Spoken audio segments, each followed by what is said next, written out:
بسم الله الرحمن الرحيم aniga oo ka hadlaya afka xisbiga kulmiye ee gobolka Togdheer waxaan halkan hambaliyo iyo bogaadin uga dirayaa guud ahaan shacbiga reer Soomaaliland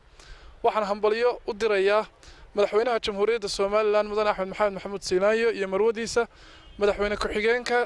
jamhuuriyadda Soomaaliland Cabdiraxmaan Cabdullaahi Ismaaciil Saylici iyo marwadiisa gudoomiyaha xisbiga kulmiye ahna murashaxa madaxweynaha xisbiga kulmiye Mujaahid Muuse Biixi Cabdi iyo marwooyinkiisa guud ahaan golayaasha qaranka ciidamada jamhuuriyadda Soomaaliland qayb kasta ay yihiin waxaan ku hambalyeynaa munaasabadda 18 May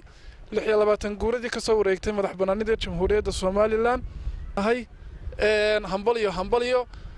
insha Allah sanadkiisana Ilaahay hayna ku gaarsiiyo bashbashiyo barwaaqo fariinta aan halkan ka dirayo inta ay raacdaa waxa weeye in laga qayb qaato gurmadka loo sameeyo dadkii abaaruhu ay naafeeyeen